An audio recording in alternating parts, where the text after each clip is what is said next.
sir. Yeah, howdy, sir. Independent voter. I live 10 minutes from here, so I'm not a plant. I don't care if you are. Yeah. I want to be president of the United States when somebody's a Democrat asks me a question. Right. First time I ever heard you speak, I thought... A Democrat came because they thought they were going to a Democrat's event. But I'm an independent voter. Yeah, that's right. First time I heard you speak, I thought, wow, this guy got shot out of a cannon. This guy's probably my age. Man, this is exciting. I'm an atheist. It's allowed in this country. It's the beauty of it. We are one of the largest voting blocs in the country. Mm-hmm. And then I find out that your number one truth is God is real. I'll be frank, I couldn't give two shits if you think God is real or not. How does that speak to the non-religious voter? How is that something that's supposed to motivate us to think, wow, so I've gotten this question from my friends even. This guy cares about us when the first issue he cares about is this idea that's never going to be settled, it's never going to be solved, you're going to debate for years about it. Fair enough. You know, why is that the first truth? What's your name, sir? Justin.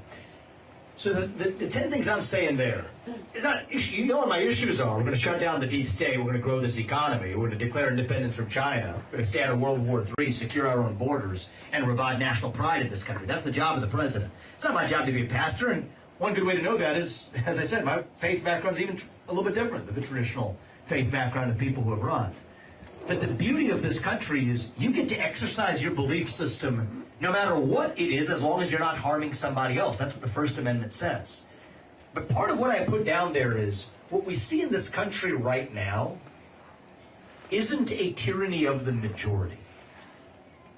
What we actually see is a tyranny of the minority in this country. And I think we need a leader who's alert to that.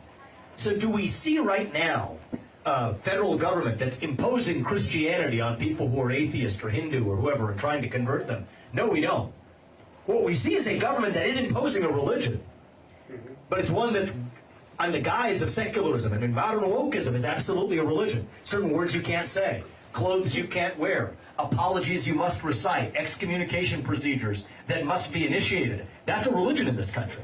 What we do see is a climate religion in this country. You got to flog yourself, wear a hair shirt. It's not the Catholic Church requiring you to wear a hair shirt. It's the Church of the Climate requiring you to wear a hair shirt, saying that we will, thou shalt build a carbon dioxide pipeline across the backyard of your Iowa farms by hell or high water if you want it. And we're going to name the price using eminent domain because the climate gods have said so. The patron saint, Joan of Arc, Greta Thunberg, saying that she must actually, thou shalt bend the knee to the new religion of climate. That's really what's happening in the country. So what I'm saying is that we got to be pithy. Right? I mean, there's a few words that I can't for each of those truths.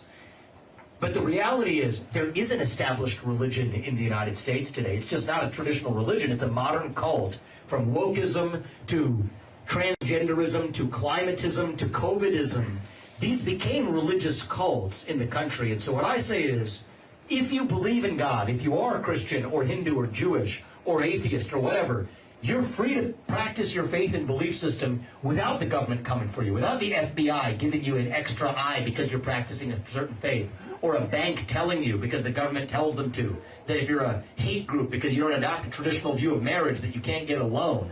These are the realities that we encounter today. And so my view is there's a lot of true things we can say, but the things that I'm aiming to say in this campaign are the things that need to be said in the moment we live in.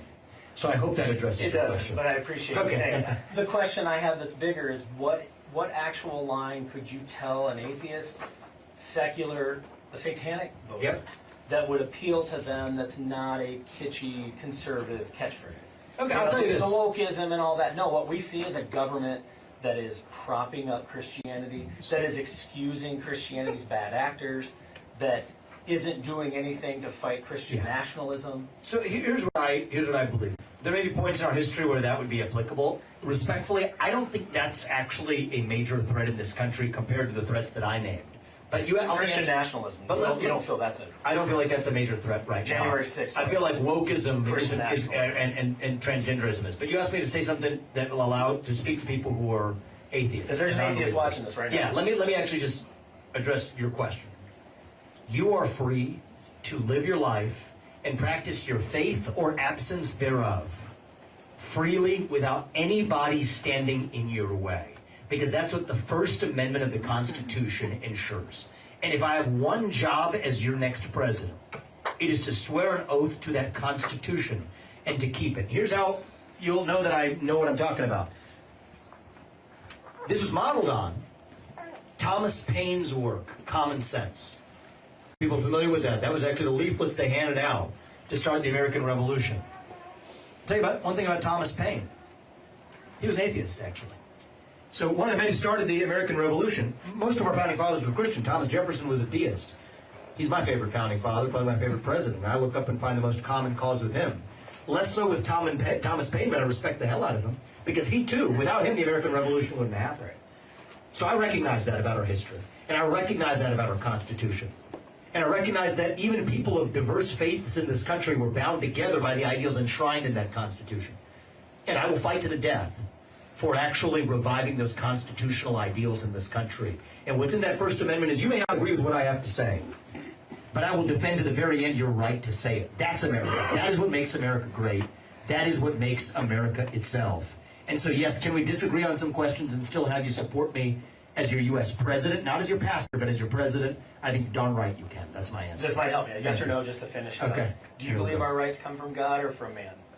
I believe that our natural rights, secular democracy, our natural rights outside of a government come from God.